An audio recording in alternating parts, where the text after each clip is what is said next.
Now in theaters. You've lent him a fiver. You already owe me 10. You know what? Get you back tomorrow. Got 50 on City to win. Spare any change. Ah, there you go. You're a gent. Thank you. You know who's gonna spend it on drink? Excuse me? Sorry, I didn't... I think you're better than me with your fancy shoes and your Rolex. Millennial prick. Wait, come on, wait.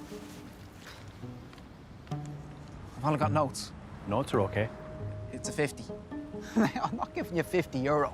Come on, don't be a stinge. Millennial prick. Wait, do you have change? I only have notes. Do PayPal. PayPal? I don't have PayPal. You don't have PayPal. Everybody has PayPal. Well, I don't have PayPal, Jesus. You should get PayPal. It's quite convenient. Strange.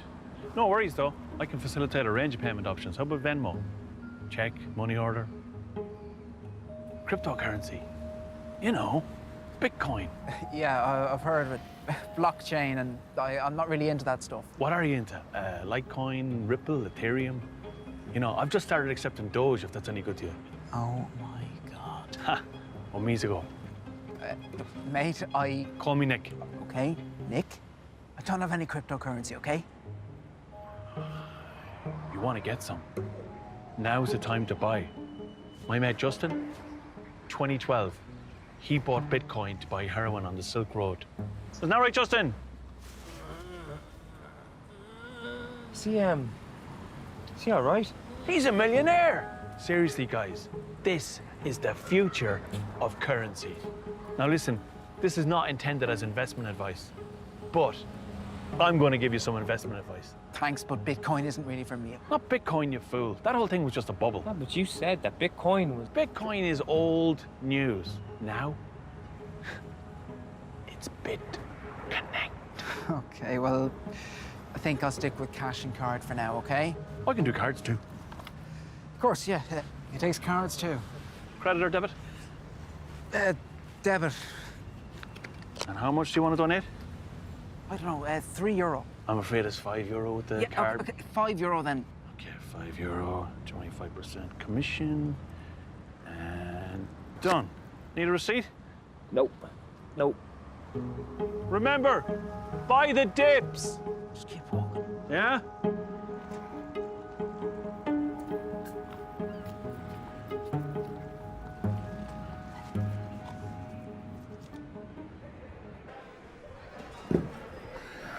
It's 1852.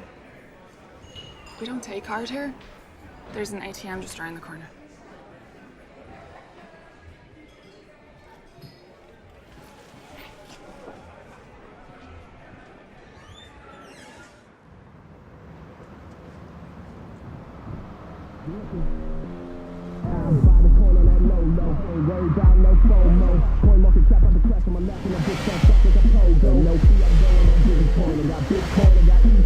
What y'all know about a pump and dump? Y'all not see all of my tweeter in the office with a 2 liter.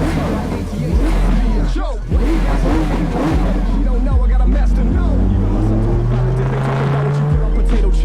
Even my son told me about a dip. Ain't talking about what you put on potato chips. I buy the dip, dipping. I buy the dip, dipping.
institutions, we have an obligation to all members of society, and particularly to those whose voices are not heard, to the poor, to the most vulnerable, to those who are lonely and who bear a burden that clearly requires the help of others. So it is with that in mind that we are adopting and embarking on this new strategy.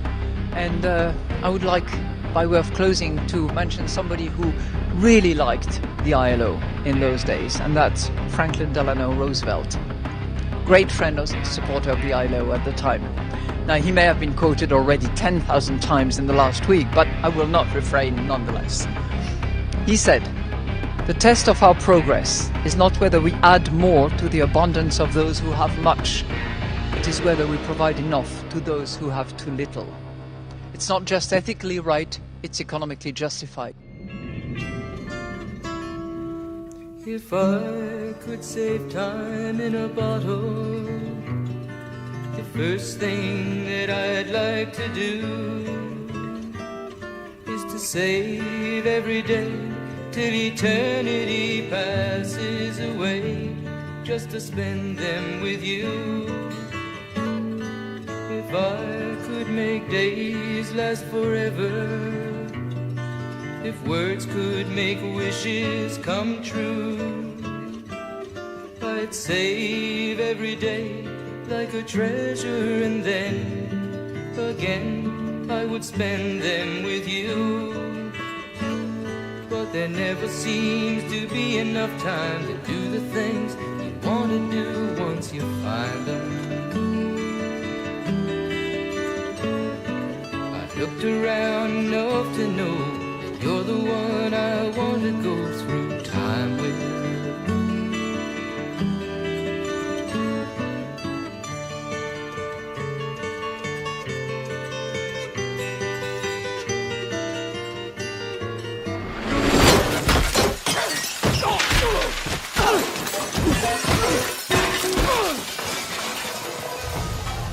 Quick gains out of it? Does it hurt the growth of cryptocurrencies, that usage for a quick buck? So I mean, it's kind of chicken and egg. You have to create a marketplace, and right now we have about 150, 200 exchanges around the world that trade in XRP. A lot of it, as you say, is very shallow trading by individuals, and that is not the use case that we are pursuing. What we are pursuing is the use of XRP as a financial asset by sophisticated institutions as a bridging mechanism. So does this hurt or harm? Well, it creates a lot of noise, and we certainly don't want that much noise, but we're waiting. And for example, in this last quarter, the bulk of XRP sales were to institutional investors. And as this transitions away from retail to institutions, we'll start to use it for wholesale, financial usage. That's when the turning point will come. Got it. Like, how do you intend to distribute the rest of the XRP then? Yeah, no, that's a good question, Mahir. And I don't necessarily know that we'll ever distribute all of it. In my mind's eye, there's a possibility where, we end up more of a lending kind of, more of a lender of last resort capacity, maybe. I think that would be a little strange for a software company, and maybe some things would have to change structurally. Maybe we have to have a different organization or something, who knows, right? But as these capital markets develop, as liquidity develops, there are going to be folks who, if they want to provide liquidity in the asset, don't want to necessarily own the asset, because that puts them in harm's way for price movements. So if you can borrow the asset and create liquidity that way, it's actually a much more efficient way to be part of the liquidity mechanism. It's how traditional capital markets work. I mean, my first job on a trading desk was managing the repo book, the overnight Tom Next kind of liquidity provision that every day we had to roll. There's nothing like that in digital assets. So partly because the transfers happen instantaneously, but also partly because it just hasn't developed. And it's one of my longer term goals. After I get the ecosystem built out, after I get payments running through there, as I start to merge or try to merge the two worlds, the digital asset markets and the traditional capital markets, as I try to do that, I think one of the levers that we'll be able to pull will be lending. And as a result, I don't necessarily know that we'll need some XRP, right, in order to do that. So So I guess a long-winded way of saying, I'm not sure we'll ever get rid of all of it and sort of let it all out into the wild, partly because there is some utility for us or maybe some other, organization having it to make sure that the markets are always liquid.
Swift, and do you see a world where your technology will integrate with Swift or replace Swift, or what? How does that work? Because that seems to be the heart of, that's how banks transact with each other at the moment. Right, thank you for the question. So I see a world where absolutely distributed ledgers will need to integrate with existing frameworks, processes, and networks like Swift.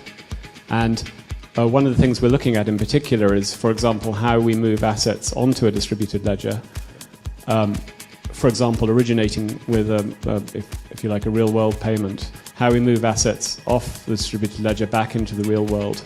For example, by instructing a Swift MT 101 or 103 or something. So absolutely, interoperability with those existing networks is going to be key. No, I agree completely.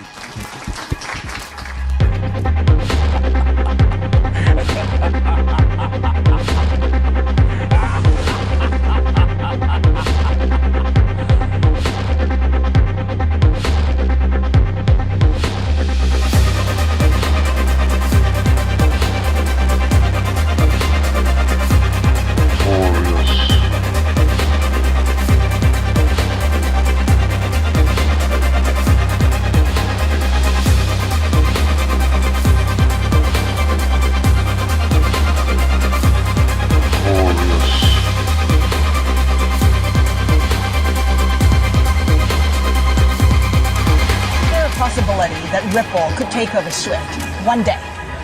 Well, I think what we're doing and executing on a day-by-day basis is in fact taking over Swift. In that, we've now signed up, well over 100 banks. Some of the largest Swift-enabled banks in the world are now using Ripple's technology. Just last week we saw a remittance company who's using Ripple's technology. They reduced the price per transaction to their consumers from $20 per transaction to $2 per transaction, and they saw an 800% increase in usage overnight. That's the type of dynamic that Swift isn't able to support that we're able to address right now, and that's something we saw just in the last couple of weeks. So we certainly want to see banks succeed in this new world order, and take advantage of these technologies. To the extent we can work with Swift to do that, then that's great.